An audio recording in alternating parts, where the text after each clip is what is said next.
What's going on, everybody? This is Terrence J. I am the host today. I'll be hosting this great panel here, and we'll be talking about what does healing look like. Now, before we get started, I want to make sure that everybody understand who this panel has been constructed by, and that's none other than my guy, Charles M. Harper, right? And so he has a book, you can see it on the screen. It is Still Here. And the thing about being still here is that takes a lot of resilience to be able to be still here. A lot of people give up in the fight, but as you can see, we're all here today. So we're still here, and we'll be talking about what does healing look like. So I'm gonna introduce my panel. I have right here sitting right next to me, Ms. Lynn Meyer. How you doing? I'm doing well. How are you? Doing well, doing well. Also, we got, just on the other side of Charles, we have my guy Calvin Johnson. How you doing? Doing great, man. Can't complain. God is good. All right, Calvin. Then we have the comedian extraordinaire, Mr. D. Ellis. How you doing, sir? Man, I'm good. I'm David Ruffin, and these are the Temptations. I'm good, brother. I'm good, brother. Yeah, that's good. Hey, he got the blessed and highly favored. He said God is good. God is good. Listen, he got a testimony service before. He got a testimony service before. Yeah, man. And last but not least, we got my guy, Mr. Charles Harper. I had to do you last, man, because we wanted to make sure that we pay honor to you, man, for putting this panel together. I just appreciate y'all being here to help me put this on. No problem, no problem. All right, so now when we get a chance to talk about anything in the mental health space, a lot of times there's apprehension, and then also there's pride because people want to talk about how they're still here. And as we talk about healing, we have a mindset of what healing looks like. We have heard we read books, we've seen videos, but everybody has their own journey, right? And so I just kind of want to go down the line, starting here with you, Lynn. Okay. What does healing look like to you? First of all, Terrence, thank you for being here. I appreciate you. You're a really dope host and MC. Thank you. Charles, thank you for having me on the panel. I'm here really to support these men. For those that don't know, I've created a podcast for men that need to be seen, heard, and supported. So when I think about healing, I go straight to the Black man. When I think about healing, I think about who is suffering more, who has all these things going on where they cannot express themselves. So when I think about healing, it can be just about anything that you need to heal from, a situation, something traumatic. But when I look at it, healing can be different for lots of different people. For me, it was childhood, healing of childhood. For others, it may be healing from divorce. So healing can show up in different ways, but if I really want to give a definition to it, it's where you're able to forgive, it's where you're able to move on, it's where you're able to no longer survive or exist, or more of living and thriving. So that's how I would answer that. All right, Charles, same question to you. What does healing look like for you? So I'll speak from my experience. So for me, healing looked like, of course, traveling back to my childhood, visiting the 7-year-old, the 10-year-old, and the 12-year-old version of myself who was really managing my emotional reactions to things. Healing meant sitting by myself and going through the emotions of my condition, having a borderline personality disorder, so fear of abandonment, fear of rejection, and sitting through those emotions, whether it's crying or yelling or what I had to do in doing that enough so that my nervous system realized that I didn't have to fear those things anymore, that I didn't have to fear rejection or abandonment. And then finally, I think ultimately what healing looks like is when you're able to articulate and explain the journey of what you went through and communicate it to others without breaking down, without going back and reliving the trauma and reproducing the same episode. How healing looks for me, I think, is not just understanding what's wrong with you, but also celebrating what's right with you. Understanding what's wrong with you and then knowing that you have to work on it, but also balancing out what's right with you. I think sometimes we forget about the good things that we do have about ourselves. And I think that you have to balance that out, because if you look at everything that's wrong with you all the time, sometimes you can burden yourself or overburden yourself. And I had to start at times kind of remembering to pat myself on the back. Because when you look at it, look at this panel, a lot of us up here have accomplished a lot in our lives, But sometimes you focus on those 3 or 4 or 5 things that maybe we don't like about ourselves. You have to balance it out. And I think healing is understanding that, remembering the good things that you have done, the things you have accomplished, but still understanding that you have a few things that you need to work on. And I think you can heal that way when you do that. And you can heal that way in a safe place when you do that. That's what healing looks like to me. All right, the others. Sorry. Okay. Comedians. Oh my, Creflo Dollar, I love what you just said, but, first of all, Charles, appreciate you having me. It's crazy that we're talking about healing, man. I think, what I know, healing for me is as a man, is finding peace. And I think I'm hearing more men say, hey man, that's the only thing I want is peace. And, you know, that could be a ton of things for men, but I had to go back and revisit some stuff, and then you actually got to admit to yourself, hey, I got to go talk to somebody. You know what I'm saying? Because a lot of times men internalize stuff, and we don't tell nobody nothing like that. I was having tons of problems with my mom. I never addressed. And my wife told me one day, you need to go home and talk to your mom, whether it's well received or whether it's not. So I had to start the ball rolling, because usually women that are almost 70 or people that's older, they don't want to take accountability for that. You know what I mean? Their heart is kind of hardened. You know what I'm saying? They some good people, but they don't understand that when you go actually get help, and you trying to relay it to them, hey mama, this is such a situation that happened, well hey, you know, you get the backlash, so it kind of make you back off. But healing for me is just finding that peace and then backing off from certain things that's no longer good for your health. You know what I mean? I had to calm myself down from having anger issues. You know what I'm saying? Comedy is a hell of an outlet for me, so it's a blessing and a half. So I can go on and on, but we're gonna go ahead and listen to the rest of the Temptations. Man, it's 70. I think the age is a little earlier than that. Yeah. So, but I appreciate you saying it's 70. So I wanted to ask Lynn a question, because you said something in the opening about healing from divorce, right? And I know you have the series, the podcast, Being Cry in the Car. A lot of men I know, their lives have been ruined by divorce. And these are not guys who were cheating. These were guys who were not cheating. They were going to work. They wasn't beating a woman. They only wanted that woman, and that woman no longer wanted them. And they don't know what to do with their life. How do you see men deal with that on the positive and negative way? Okay, so I have a lot of men come to me and they cry over different things. I'll start with this. It's very difficult for a man not to be wanted by his spouse.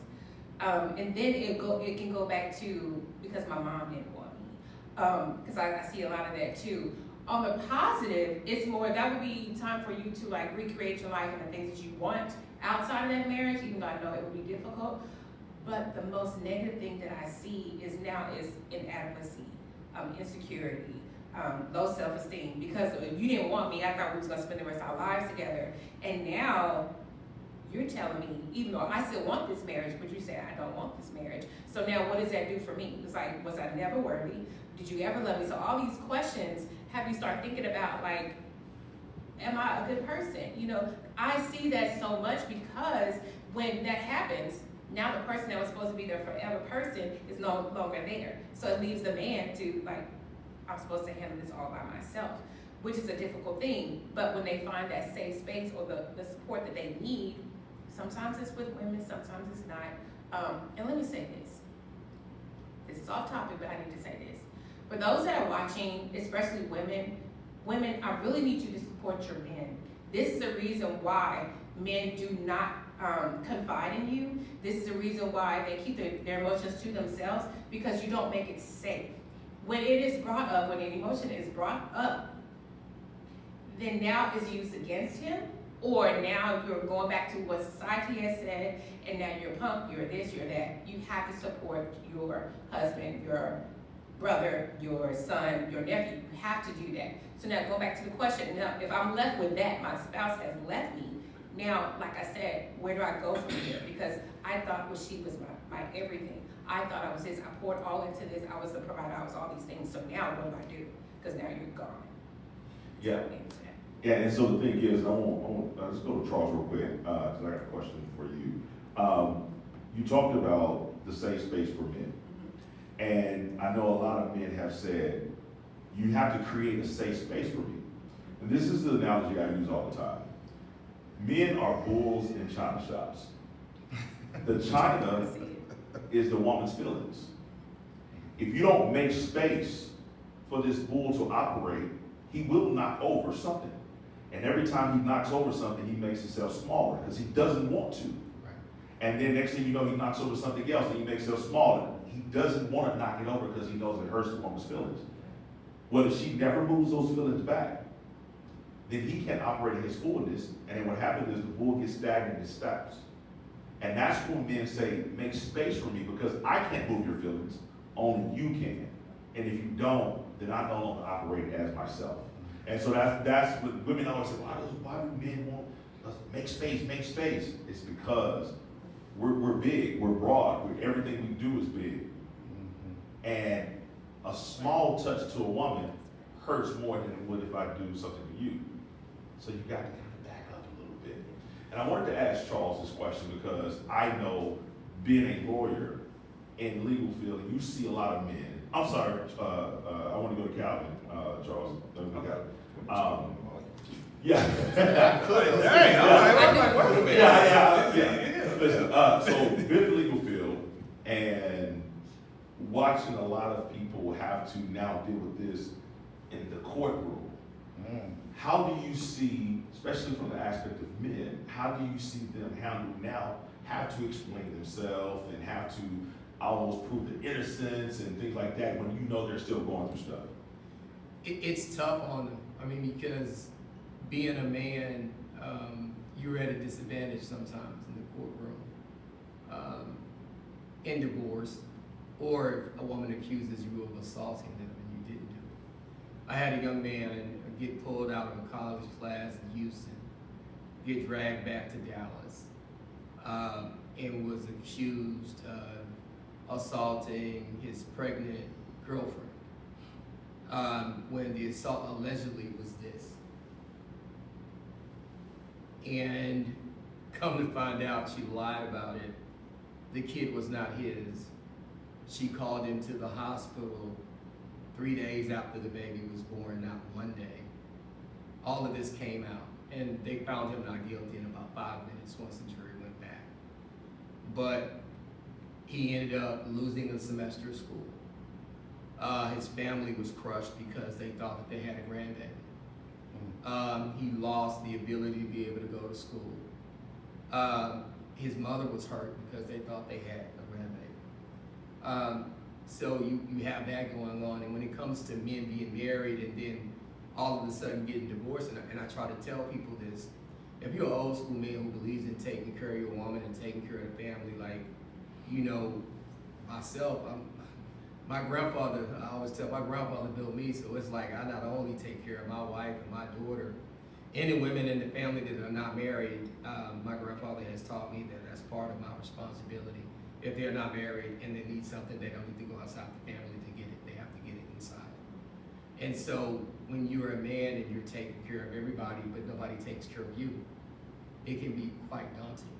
And so when you go through something, whether it be a divorce or you have to fight a court case, it can really start getting on you, because then you're having to prioritize yourself so you get through the court situation while you're still trying to prioritize taking care of this person, and you can be in a situation where you can be taking care of the very person that put you in the situation. I got a guy right now. I don't want to talk too much. Got a couple of guys right now. I'll say it. Daughter made an accusation against him. He's helping her while she's in college. And he only was moving her out of the way, and she was pushing on him. And it's his stepdaughter. And he raised her, and he's paying for her college. And so, you know, and I have another situation where, you know, I got a guy, he's helping, but the person did harm to him, but he's still helping. That's what he does.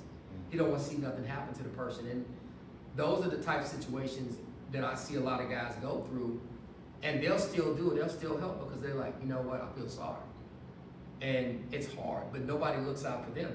If the shoes were on the other foot, nobody would be helping them. I mean, they'd just be passed out, as you would say. So wanted to add that's to that. something that you gotta look at. Yeah. I wanted to add something when you were talking about the safe space. And this is something that I had to grow to understand, that, you know, you do have to create your own safe space. And what another word for that is boundaries. But the problem is a lot of men, like you're saying, you know, I was groomed, take care of the family no matter what. You take care of, you have a wife, you have kids, no matter what, you take care of that family. And so your identity becomes provider instead of Charles, right? And so that becomes your worth.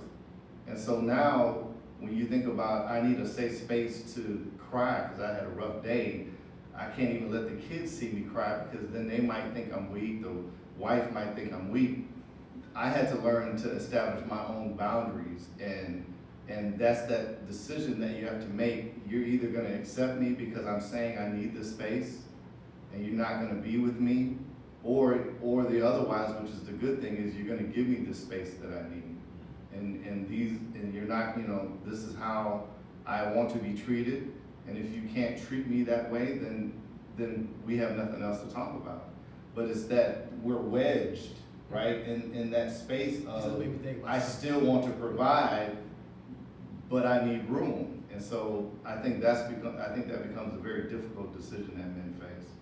And so I want to go to Dion for a second, because I believe that his profession as a comedian, a lot of times probably gives the wrong connotation of what he's going through in life, because he's always making somebody laugh.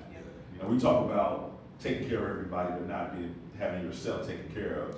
In your profession, how do people see you, because you're the one telling jokes, versus they see themselves feeling like they're the one going through the problem? Man, that's crazy you say that, man. Because if somebody sees me quiet, they're like, hey man, what's wrong? If you don't really know the personal side of me like that. You know, I've had folks come up to me, man, you know, the worst thing you can say to a comedian is make me laugh. You know what I mean? That's the worst thing you can say, because if you're around a comedian long enough, they're gonna make you laugh. You know what I mean? It's not nothing. You didn't come here and say, hey, D, tell me a joke. And he done been to a few of my shows, and I've been on Calvin as well. So it can be crazy at times, but most of the time I'm always on anyway, because you're trying to quote unquote mask something. You know what I'm saying? You're just like, hey, you don't want to think about certain things until you necessarily have to. Matter of fact, just the other night, I'm going through it, and I listened to this prayer for about 30 minutes. I swear God is funny. It was a 3 a.m. prayer, from 3 a.m. to 5 a.m. I was up at the exact time. I said, I'm gonna go sleep to this prayer. I didn't even fall asleep until after the prayer was done, which is something I was needing, because it was talking about childhood trauma, your family, you know what I'm saying? A lot of stuff, men, I would just say, and I love you, sister, I love the shirt, stuff like that. So men do cry, but I'm walking around the house, ain't nobody up with me. So you look out the window, you crying for, you know, missing my dad.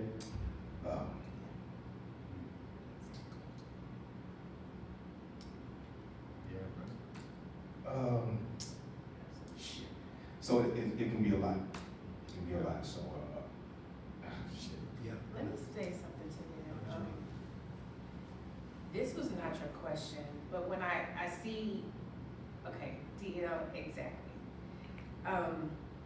This is the reason why I'm not part of this is part of the reason why I said yes to you.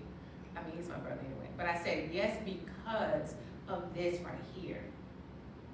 Men need to be able to just say anything without feeling like, okay, this is gonna not be received well. Like, y'all don't need that. And I am so honored to be in your presence to even share that. For you to share, you too, Calvin, for you to even share what you've been through. And Charles, I know a lot what you have been through. Terrence, I don't know yours yet, but I'm gonna get you on the show. All You'll right. tell me too. But this is this is the reason why space needs to be held. Because I don't know how often you cry, DL, but I know it's necessary. And men need to understand that. You know, like, still here, what does it look like to heal? Crying. What does it look like to heal? To be able to say, I'm not okay. Like, I absolutely love when men tell me their most vulnerable and transparent, not secrets, but experiences. I want to share something with y'all. I remember, and this is one of the crazy stories I've had. So, well, my grandmother passed away, and I've already talked about her enough. Like I said, my grandmother was soul food on steroids. So she passes away, and everybody's looking at me like, "You okay?" Because they know, and I'm not showing nothing. They have no idea. Inside, I'm gone. Inside, I'm gone because I'm like, one of the greatest chapters in history just ended. And when I say one of the greatest chapters in history just ended, she put God in my life, and everything that she ever said was gonna happen if I trusted God happened. Some of the stuff that happened is freakish. I'm gonna tell a quick story, and I don't wanna talk too much, but I had decided to go to law school at Thurgood, but I wanted to go to St. Mary's because it was a church school, and I couldn't afford St. Mary's, and my grandmother said, "Baby, quit worrying about it, God gonna take care of it.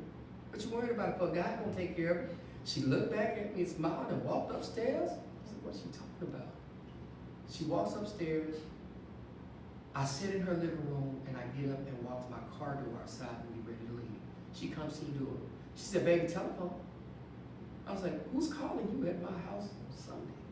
I said, "I'm just gonna go to Thurgood. I can't afford St. Mary's. I'm gonna go." She said, "Baby, telephone. Some lady is calling you."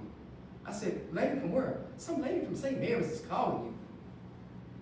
So I go back into the house. It's the admissions director from St. Mary's. So I'm on the phone with her, and I'm talking to her. I said, "Well, I can't afford to go down there. I can't afford it." She said, "Well, no, we want you to come. We want you to come down there now." I said, "All right, ma'am, since you're asking me these questions about me, can I ask you some questions about you?" I said, "What were you before you became admissions director at St. Mary's?" She said, "I was a nun for 25 years. I said, "My grandmother said God was going to take care of it. He sent a nun." My grandmother just said, "What's my grandmother's name?" Y'all gonna get it on the first guess. St. Mary's called. What's my grandmother's name? St. Mary. That's the kind of stuff. That chapter was ending. That stuff happened more than once. That happened about 9 or 10 times in my life with my grandmother, me and her. That chapter ended. And here she is, she died. I'm at the house, everybody at the house. They looking at me, they don't know. So I hold it together.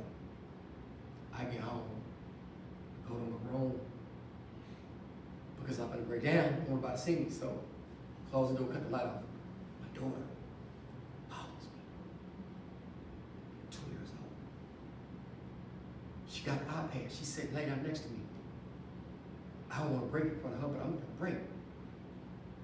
Y'all don't like, he gonna cry when he get in the car like, I start doing this right here. I start doing this right here. Yeah. My daughter too, she stopped. She looked at me.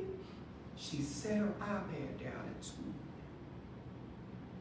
She pat me on my forehead and kissed me on my jaw. She knew at 2 years old, she was like, "Something wrong with Daddy." And I was like, but I knew, but that's the kind of stuff we talk about.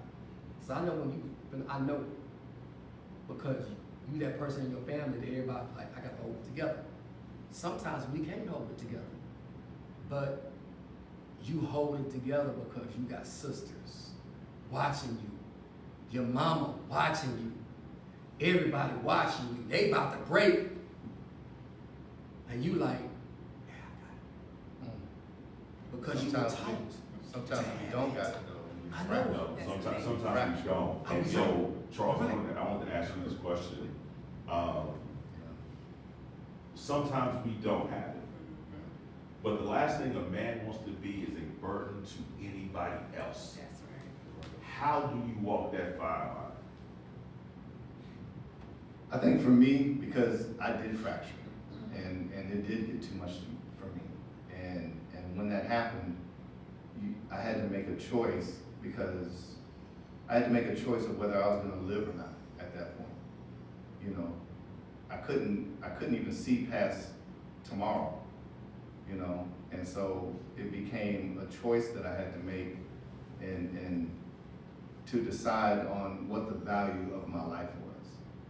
And that's really, I know that's dark, but that's what it really comes down to, you know, because when you fracture, you have to let everything go. Nothing becomes important anymore but you staying alive at that point, you know. It doesn't, the mortgage doesn't matter, the car notes don't matter, what you promised your kid, none of that matters anymore because now you're at a point where you've taken on so much for so long that you just break, you know. And then after you break, you have to just look around at what pieces you got left and you have to start your life from that point. And it's really dramatic like that. And you know, the thing is, and you know, and I ask this for the men because I got another question for you, Lynn. Okay. When you are that person everybody's looking to, right? And you know how to put on a strong face.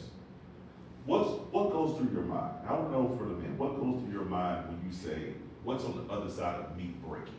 What's that first thing that goes through your mind? Is it fear? Is it concern that somebody else has to take on extra weight? Or you don't believe they can handle it as much as you can? What's that first thing that goes through your mind that stops you? I'll start. The first thing that goes through my mind is the money. Is everything gonna be taken care of? You know, who Provide. if I don't, who then does it? Okay. So yeah, the first thing that comes to my mind is provider.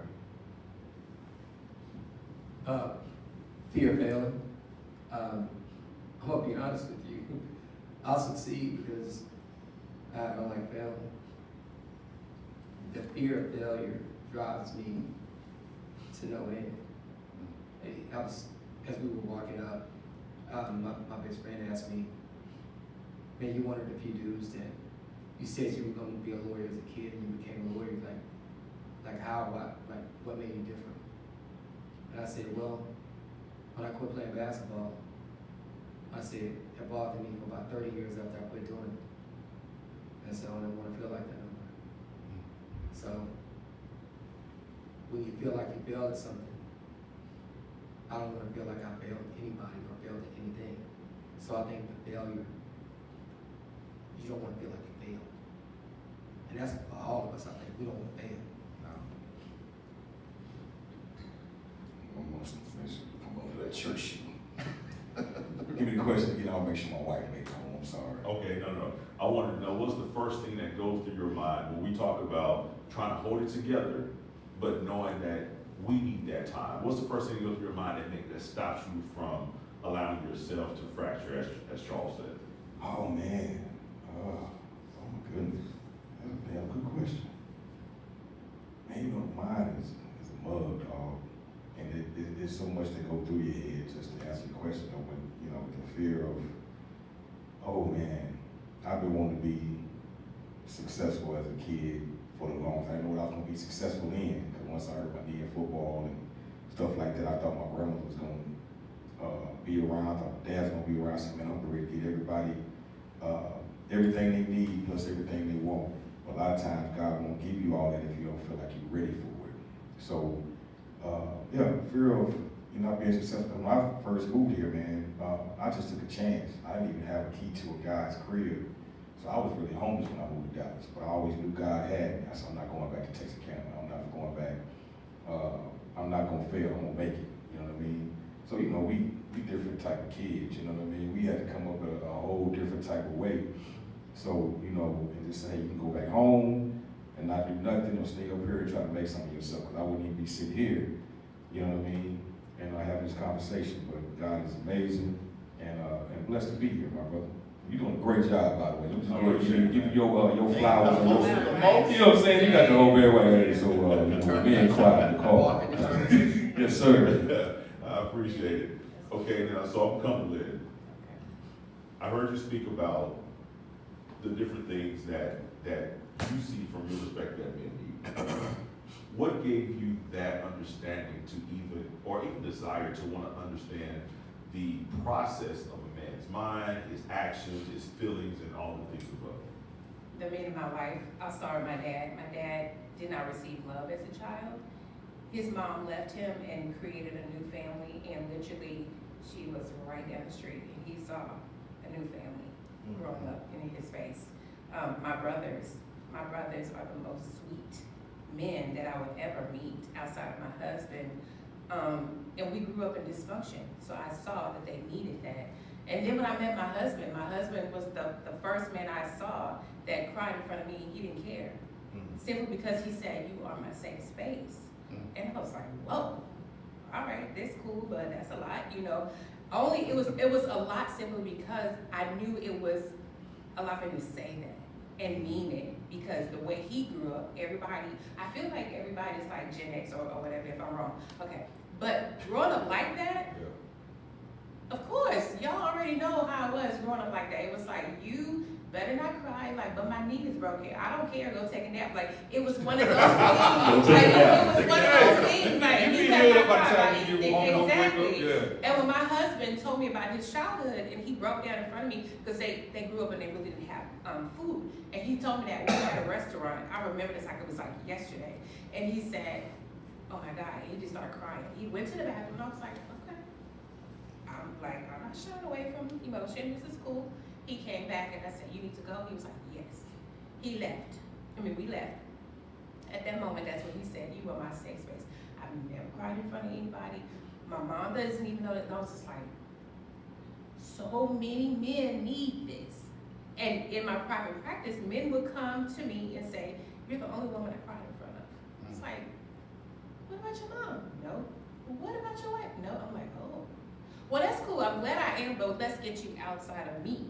And so I felt like that was my assignment, like my purpose. Like, men healing is a purpose of mine, and I know that now because I do have the gift of men feeling very comfortable around me. And I'm not just saying it because I'm talking to you. Like, men feel very comfortable around me.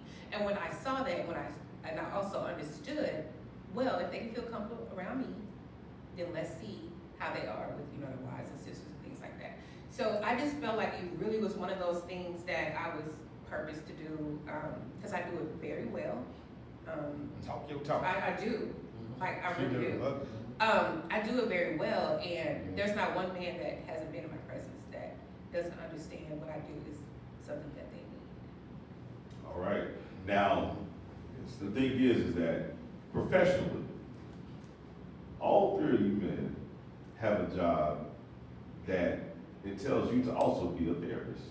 Charles, your education system. Calvin's a lawyer. The others is a comedian. Because I'm pretty sure after telling jokes, they want to tell you their problems. So how do you navigate being able to help others, even though you might be going through your own thing? So, how I do that is I lead with vulnerability. And so I model what I want them to be comfortable doing with me. And so that's how I do it. So, if I have to share something, you learn how to share things appropriately, but you share to connect and you allow that vulnerability to kind of manifest itself in that space. That way you can keep those appropriate boundaries, but you allow that person to share whatever they need to get off their chest. But you have the youth though. I That's have a the whole youth. nother. That's a that's a whole nother thing. Yes, What are you seeing that a lot of the kids, and if you want to specify to Sure. male and female, what are you seeing that they are going through that a lot of us that's not in the education system might not know? So I see them going through the struggle of relationships, especially coming from 8th grade to 9th grade. I see them struggling and trying to identify their sexuality. That's a whole new experience for them. I had probably about 6 kids in the first 2 or 3 months of school with suicidal ideation in the classroom because they were so conflicted about their sexuality and wrestling with they can't be vulnerable at home, and somehow they found a way to be vulnerable in school. So that's the big one, and then the pressure from the parents. The school system the school that I taught in, there's a lot of pressure to succeed, and so these kids are not just pressured to succeed in college and high school in 9th grade, but when they get home, they have athletics, and then they have church, and I had one student they didn't even get to bed till like 1 o'clock in the morning every single night because of everything that their parents had for them to do. And so they can't say no to their parents. They can't tell their parents that it's not too much. And so that's what I see. And so the vulnerability that I lead with is what allows them to at least vent and to be able to express what's going on, and then I have to go get them some help. Now, Calvin, you get paid by the hour. How much of that retainer has to go to therapy sessions? I have to do therapy all the time. I had to talk to a young man today, and I was able to slow down a little bit and talk to him today because I have so many clients. But he shared some stuff with me to make me truly understand how he was and how he got in the situation he got in. And he was sharing with me, you know, his dad leaving him basically to take care of himself at 13 years old. He was homeless. And he shared a lot with me. And we were dealing with his case. And then as he got to talk to me, I explained to him, hey, you probably need to do this because if you take this route, this is just going to continue to cause turmoil in your family. And after talking to him like this, he had his significant other with him.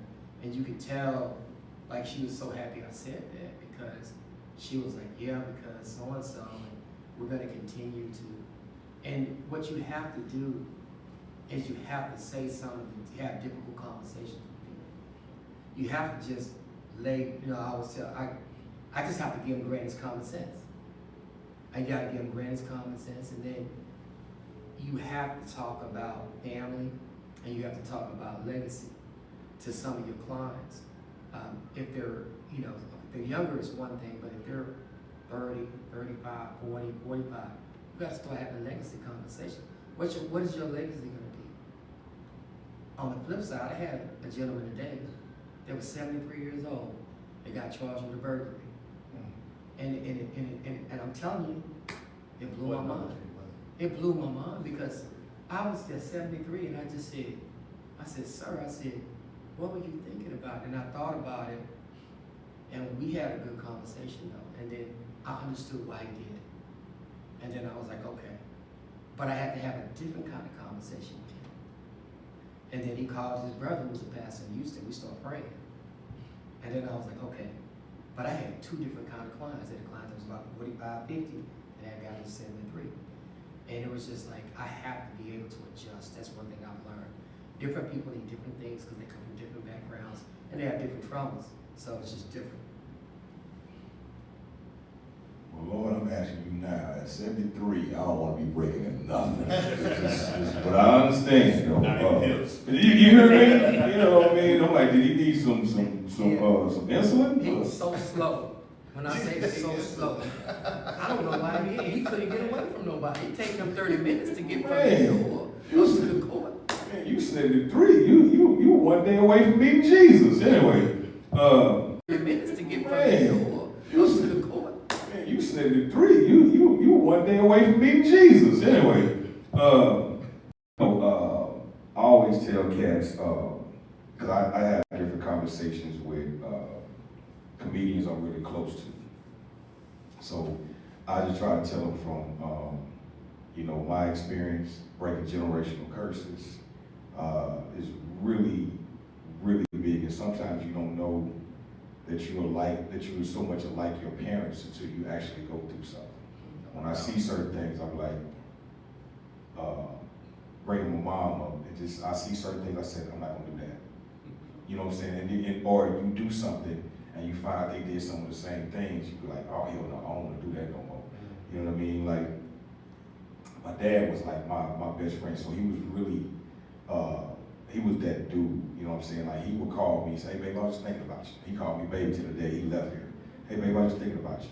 I kissed my dad on the forehead. He kissed me on the forehead. So that was, you don't do other men like that, but that was my dad, so it was different. And so I didn't see my dad cry until later on in life.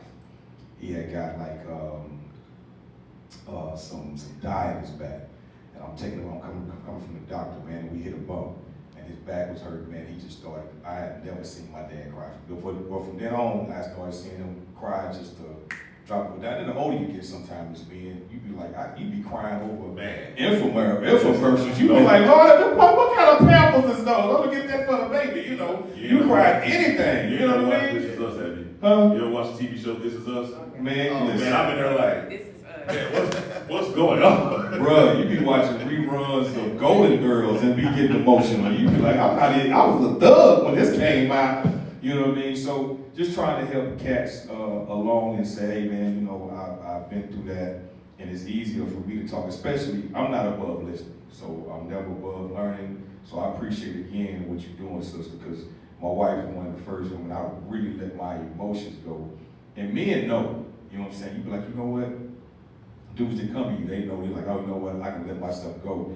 And that keeps us from beating the shit out of somebody when you let, speaking, I ain't even cuss, but I already did. But that keeps us from whooping somebody's ass. Yeah. And you know, when you do that, when you let them emotions out like that, because I'm telling you, that, and if you got a good wife at home, you let the pressure off of you. Yeah, because I think a lot of times, as men in general, the emotional regulation is where our problems come in. It's also conflict resolution. Because we don't understand how that plays out into the consequences that usually, if we can't resolve a conflict outside of physical violence, that becomes a big problem. Then you And can we- see Calvin. Exactly, we're gonna see Calvin, and we see it all the time, and I'm pretty sure, Calvin, you asked like, you could talk that out? Sometimes I'm gonna tell y'all that I shouldn't say this. I'll say this. Because of my upbringing, sometimes I get a little too rah-rah myself. And the reason why I say that is because I try to provide good counsel for people. But I also understand, you know, and we always talk about this, there are certain parts of your upbringing sometimes you try to get all of it out of you because it can come back. Yes, it can. I still got about 5% of that Dixon circle in me that will not. It won't go. I've tried all kind of medications. I've tried therapy. It won't go, and about every now and then it comes out.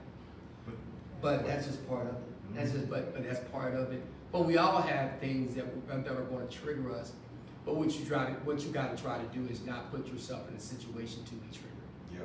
And try and understand that you have farther to fall now. And the reason why I say farther to fall, when you have built yourself up and you have done a lot of great things in your life, you don't want to lose all of that by making a bad decision. I tell my clients that all the time. Yep. And that's the kind of advice I try to give a lot of my clients. I go like, if you do something, you're not just affecting you. Yeah. You got the whole pyramid under you that's about to fall because you made a bad decision. Yeah, absolutely. And you know, the thing is that, Charles, you want to chime in, please? Yeah, I was gonna say, just real quick, you said two words that I love, emotional regulation. You know, I can read my DSM-5. I hear it. You know, I think when we're talking about healing and what does being healed look like, emotional regulation because we can't always run from a trigger. Nope. You know, sometimes there's going to be a trigger that it can be an invasive thought that comes in our head that triggers us without nobody saying anything to us. But and you're not going to be able to stop those things. They're always going to be there. But can you regulate that emotion? Can you stop? Can you breathe for a second? Recognize where you are. To your point, recognize where you are. Take a pause, and then move forward. You know. Yeah, you're right. And the thing about the triggers, I'm gonna say this. The thing about a trigger is every trigger has a pin, right? Mm-hmm. And it acts as the fulcrum to be able to allow it to trigger whatever we need to do. That's right. We have to start to figure out how to remove that pin because we have triggers, and if we allow every trigger to stay a live, active trigger, Well, that's the healing part, right? Yeah. The trigger is because something in our emotions, our nervous system is telling us that that's danger, right? And that could be subconscious, it could be conscious, you know, it all depends. But the point is the more you get adjusted to knowing that that thing is not going to hurt you, you desensitize yourself to it. You know, it's kind of like the same. I tell people all the time. They ask me, well, how did you recover from a borderline personality disorder? There's no treatment for it.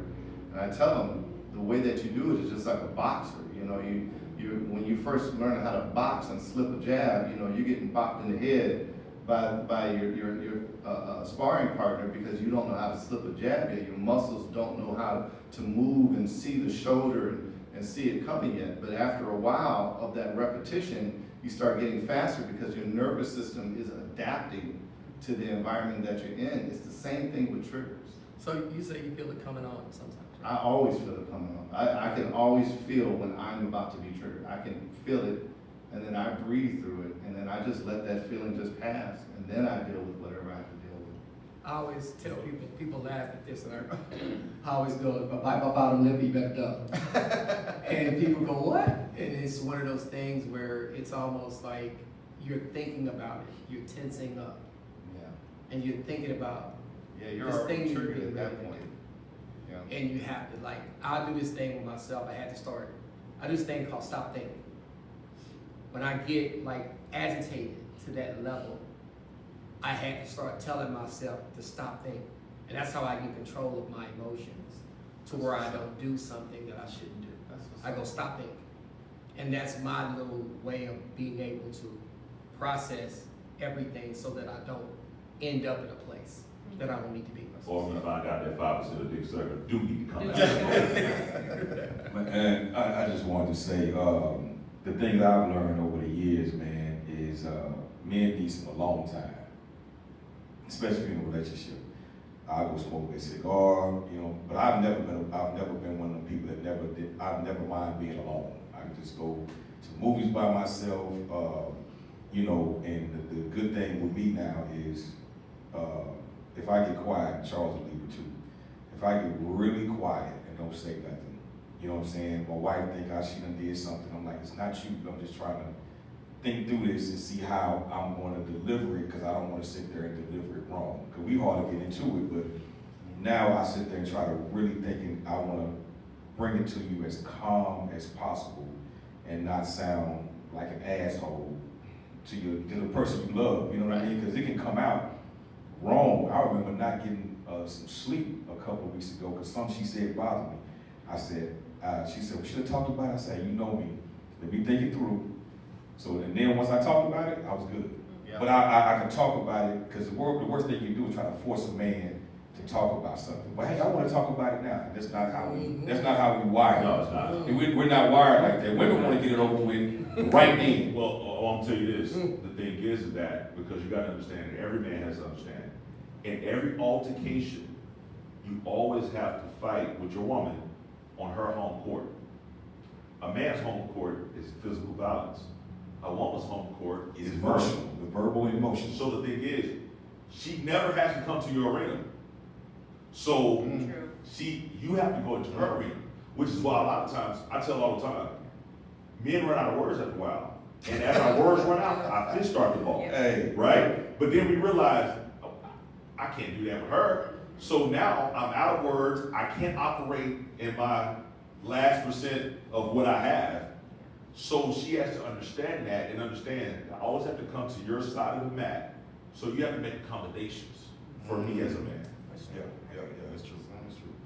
And so and I want to say this, you said men need time alone, right? Yes, sir. But also men need time with other men, right? Yes. Friends. Now Yes. I looked it up because I knew the word, but I wanted to make sure I was right. There's a thing in the Caribbean they call lobbying. Lobbying is you have no agenda, you're not doing anything, you're sitting around with your friends, and you might not even talk. And I don't know if you guys have experienced that. I started doing with my buddies. One of my buddies' dad died. I said, hey man, he said, I want to get out of the house, but I can't. He said, I want to go, I feel myself being stuck in the house, but I want to get out. I said, well, I'll tell you what, this is what we're going to do. I have a studio. I said, let's come to the studio. Couple brothers come in, we're going to sit. I said, we might talk, we might not. I said, but what you need to do is understand that we got your back, and if we feel like talking, we do. I said, if you feel like dozing off, you can. I said, and we just gonna sit around, we'll have some drinks, whatever the case may be. Yeah. But sometimes just looking over saying, I know I'm good because he's here, right? he ain't got to say a word. I know I'm good. Yeah. And a lot of times, brothers need to have that time with each other also. It's crazy because one of the things, you know, me and Charles will talk, no matter how many times he changed his number. Oh yeah. I'm like, man, who is this? You know what I mean? This Charles who? You know what I mean? So I mean, you talk about the member from after 7? Anyway, come on, Evan. So some of the things I would just, he would text me, and I would text him back, man, is having that emotional support. So I've been knowing it for a while. And I called him, I said, man, you a genius. I said, even though we all go, no matter how smart you are, you're gonna go through something. You know what I mean? But hey, just having each other's back. And then I've always been easy to talk to. When he hit me up, I hit him back, you know what I'm saying? Whether he comes somewhere and he'll tell me what happened to him, I've never been judgmental. Never been judgmental. I'm like, hell, I'm dealing with my own issues myself. So how you gonna tell somebody, you know, well, oh, you gotta do, I never did him like that. Well, hey, you know, D, I did this, so and so and so and so. Hey, bro, you know, pray about it, do so and so and so and so. Hey, I'm here to talk. Well, I've been through this, and then it makes it easy for dudes to talk. Because they will shut down another dude too. Yes. You know what I mean? I don't want to hit you with nothing because you know everything. Yeah. And so, Liz, the question I have for you. What are we missing? Because I think we definitely can always can learn from each other. But there's also something about that feminine energy that can see things that we can't always see. What are we missing when it comes to us trying to heal and trying to, you know, some things that maybe we're running into roadblocks and we can make this journey a little easier? So when you brought up feminine, I was like, what are we really talking about? I think that's the part we're missing though. Because every man in here feels like you have to be masculine. When you allow yourself to have feminine energy, because it's not a gender, and that's the part. It's not, just because I'm female doesn't mean I have feminine energy. I have masculine energy most times because of my upbringing. But when I'm around my husband, I can be the most soft and pink, like I can do all that. But I think that's the part that we're missing. Like, you don't have to show up as being hard, because what is masculine energy? It, on the outside, is tough and stoic, and that you don't have to do that. The feminine energy is for you, it's for you, it's for you. So allow yourself to have that. It doesn't mean you're gonna walk around and be girly or whatever, but it means that you can be soft, it means you can be vulnerable, it means you can be transparent, and you can be open and honest with that, because that's really what it's all about. And I really think that's what men are missing.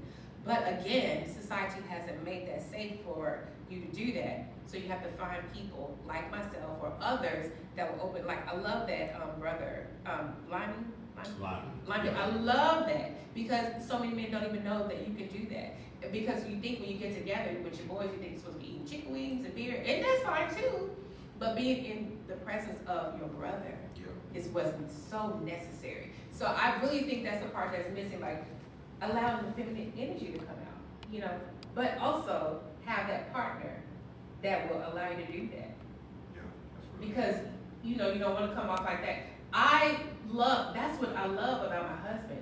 He can be so vulnerable with me. And I love that. When he cries, I just hold him and he holds me. He cries in front of our children. Like, it doesn't matter, because he's allowed himself to be a person. And that's the part that's Well, I'm gonna say this. That's what he loves about you. okay, that's what he loves about No, me. that's what he loves about You belong in the is museum. That he can do that, right? Yeah, for sure. You appreciate that he can do that. Yeah. But here's the thing. I know. He loves that about you because he knew where he could not place that. You know, because a lot of times, the moment something goes bad, we feel that's going to get thrown in our face. You know, and so when that trust gets broken, it's hard to repair it. And a lot of times we hear from ladies, you know, when a guy done it wrong, it's hard for them to trust again. Well, it's the same thing for men. And a lot of times, ours come from, before we got into relationship, it's from mom, it's from grandma, it's from cousins, from sisters, from little girlfriend, the kindergarten. It's something that has built up over time. And the moment we start to believe it, it happens over and over and over. Charles, how are we doing on time? We about there. Okay, all right, so Charles, I want to ask you this, man. So you are someone who deals with borderline personality disorder. You wrote books, you have put yourself out there. why is it important for you to make sure that people understand this is a conversation that can be had?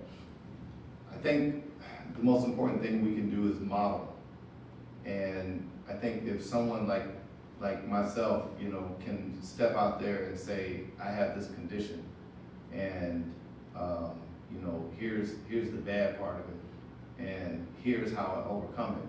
Well, I think you start to hear that more and more. You know, you see, I was listening to The Rock, Dwayne Johnson, The Rock, the other day. He was talking about his depression. Sanders, you know, Deion Sanders, you know, he spoke about his suicide attempt at the top of his game. You know, and I think the more that we verbalize these things, that we're not trying to necessarily normalize it. We're definitely not trying to desensitize people about it. But what we are saying is these things do exist, and they're more common than people think. And if I can add to the amount of people that are out here talking about it and letting people know that there's a path forward, I think there's somebody else that's going to be jumping on and wanting that help. And I had to say this, I don't know, I haven't gone a week in my life, I think, since 2018, since I first started writing about this, somebody comes in my inbox and says it was because I heard you talk about it. Can you help me find somebody to talk about, or I'm going through this? I mean, every week for years, somebody is coming and finding their way, and I feel like, you know, if you can just save one person by being vulnerable about it, then it was worth it. That's how you grow a tree.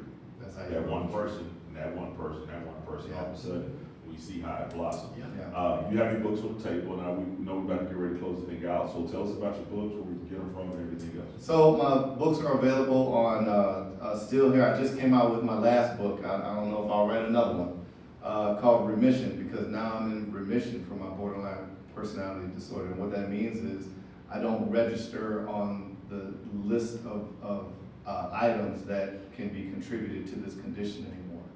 And so the book is called Remission. But you can find all my books on Amazon. Just go to Amazon, Google the name of the book Still Here, and put my name in the window, and the books come up. All right. So I want to give a big shout out to Ms. Lynn Myers, Mr. Calvin Johnson, Mr. D. Ellis, and my guy Charles M. Harvard. I want to. Yes, got some? Yes, sir. Go for it. Before we get up out here. I think this is really important, but I wanted to say this before we got off of here. You have a lot of men and women, but you have a lot of men that are not getting the help they need, and they're killing themselves and their spouse. And you're seeing this more often than you've ever in your life seen it. And I would just recommend anybody that's even thinking about stuff like that, is not only do you hurt yourself, you're leaving kids behind. And now that's that generational curse that I'm talking about. It's like, okay, why did my mom, why did my dad kill themselves, man? That's a hard pill to swallow. So I commend you, my guy Charles, for talking about this, man, and shooting, bringing Alexander the Great up here. But thank y'all, man. I appreciate you. Man, keep doing a wonderful job. I love what you're doing, sweetheart. Absolutely. All right, Charles, you got anything you want to close out? That's it. All right. Well, listen, thank you guys so much for watching this panel. Make sure to go out and get the books. As you see, everybody on this panel has something to give, and you do too. We'll see you guys next time. Like we on a PBS commercial. The more you know. You know what I mean? Yeah. We had a good time. Tab is smiling. I was Yes, sir, man.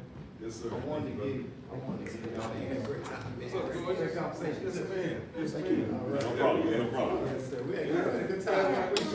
Great. He's equivalent to church like. Did I give you that one? Yes. I got you that one. I got this one and, Did you get South this Street. Yeah, we I can think do that, sure. this is what I got. Yeah. Okay. Yes, sir. Still here. I didn't get those. Okay, I had to end that. I was like, hold on, it was still on. I only. I have stuff on. I want to say thank you. Absolutely, absolutely.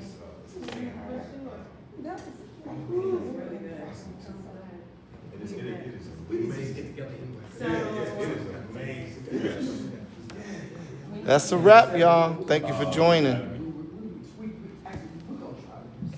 You know, I you know, my upcoming. so here's the funny thing about you asked me that, right? I just told a friend of mine, I said, I'm gonna start a whole with that dude, man. What? I'm telling you, Of, we had a so song. you know, I've been in media since Beat 2012. and Moneybag, and we couldn't put it out because Everything's Three going on. balls. Yeah. and it killed us, man. I was just like, oh.